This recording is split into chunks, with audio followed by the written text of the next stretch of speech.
রাধে রাধে বন্ধুরা, সকলে তোমরা কেমন আছো গো? জানো তো, আমাদের জীবনে অনেক সময় দেখবে খুব খারাপ সময় আসে, সেই সময়টা পার করা না খুবই কঠিন হয়ে যায়। আর যখন দেখবে বিপদ আসবে চতুর্দিক থেকে আসবে, কিন্তু আমরা মেয়েরা কি করি, সেই বিপদটাকে কাটিয়ে নিয়েই দেখবে আবার হাসি মুখে নতুন করে আমাদের জীবনে যাতে সুখ শান্তি ফিরে আসে সেই চেষ্টাই করি বলো। আর কেন জানি না 2025 সাল থেকে আজকে 26 সাল পর্যন্ত আমার সময়টা খুবই খারাপ চলছে। তোমাদের কেমন চলছে গো? যাই হোক, যতই খারাপ সময় আসুক না কেন, হাসি মুখে আমিও পার করে নেব।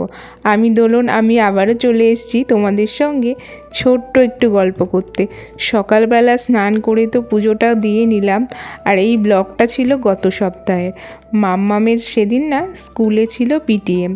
সকালবেলা একটু রান্না বান্না করে নিলাম। মাম্মামের জন্য ওর বাবা একটু চিংড়ি মাছ নিয়ে এসেছিল, ওটাই করে দিচ্ছিলাম। কারণ মেয়েটা না মাছ মাংস না হলে না একটুও খেতে চায় না।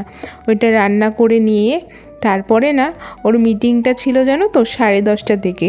সকালবেলা আজকে একটু তাড়াতাড়ি উঠেছিলাম, কারণ হচ্ছে ব্যালকনিটার অবস্থা না একদম খারাপ।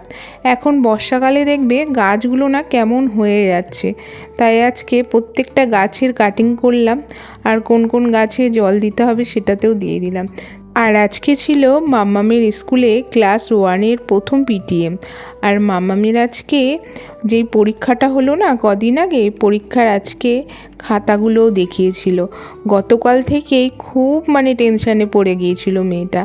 বারবার একটাই কথা বলছে, মা মা তুমি কিন্তু রাগ করো না, আমার কিন্তু পরীক্ষাটা ভালো হয়েছিল, কিন্তু একটা দুটো একটু ভুল হতে পারে। আমি বলছি ঠিক আছে মাম্মা, অত টেনশান করতে হবে না তোমাকে, তুমি অনেক পারো, তোমার বয়সে তো আমি কিছুই জানতাম না, তুমি ভালোই করবে। অনেক বোঝানোর পর মেয়ের মুখে একটু হাসি এসেছিল। আর অবশেষে মাম্মাম না এবারে রেজাল্টটাও খুব ভালো করেছে। চলো বন্ধুরা, আমাদের টুকিটাকি কিছু নেয়ার ছিল, সেগুলো নিয়ে এখন আমরা বাড়ি যাব। সকলে তাহলে ভালো থেকো, টাটা।